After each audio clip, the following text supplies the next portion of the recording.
A verdadeira adoração. No Evangelho de João, capítulo 4, verso 23, Jesus tem um encontro com a mulher samaritana. Ele diz assim: no entanto, está chegando a hora, e de fato já chegou, em que os verdadeiros adoradores adorarão o Pai em espírito e em verdade. Adoração é um dos temas mais importantes das Escrituras. Desde o início da Bíblia até Apocalipse, Deus revela que busca um povo que adore de maneira que Ele mesmo estabeleceu. Deus está no começo, Deus está no fim. Ele é o Alfa e o Ômega. Antes do mundo existir, dele criar todas as coisas, Ele já estava na eternidade. Porque Ele é o Deus glorioso, Ele é o Deus onipotente, onipresente e onisciente. Ninguém pode sondar a mente desse Deus. Entretanto, em nossos dias, muitas igrejas têm transformado o culto em espetáculo para atrair pessoas. Músicas seculares, apresentações de humor, para fazer as pessoas dar gargalhadas, recursos de mídias e outras formas de entretenimento. Muitas das vezes ocupam o lugar da pregação, da palavra e da verdadeira adoração. Jesus, porém, ensina que o culto não existe para agradar o homem, mas para glorificar a Deus. As pessoas estão indo à igreja para ter algo, para alimentar o seu ego e não glorificar e adorar somente Deus. A fonte da adoração, a fonte da verdadeira adoração é o próprio Deus. Jesus afirma que o Pai procura verdadeiros adoradores. E isso significa que, desde o início da adoração, parte de Deus e não do homem. Então o homem ele é incapaz de buscar a Deus. Ele não produz uma adoração aceitável, porque ele precisa ser regenerado pelo Espírito Santo.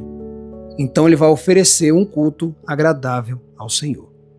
Enquanto ele não é regenerado, ele não consegue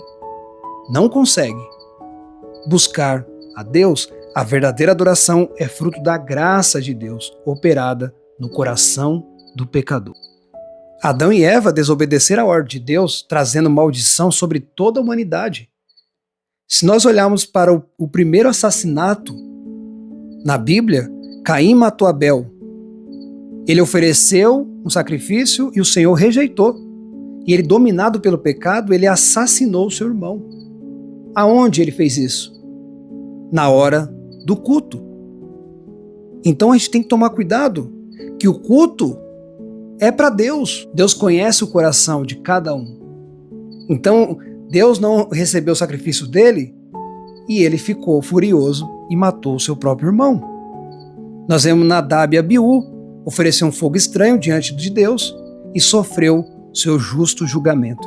Esses exemplos mostram que Deus não aceita ser adorado de qualquer maneira. Eles queriam manipular a divindade. Eles queriam manipular Deus, que eles poderiam oferecer culto a hora que eles quisessem. Mas não é assim. Deus não aceitou o que eles fizeram, que acha que Deus pode fazer o que Ele quer, que Deus é um garçom, que Ele manda e Deus faz. Não é assim. Isso não é verdadeira adoração. O objetivo da verdadeira adoração é Deus. Jesus afirma que os verdadeiros adoradores adoram quem? O Pai.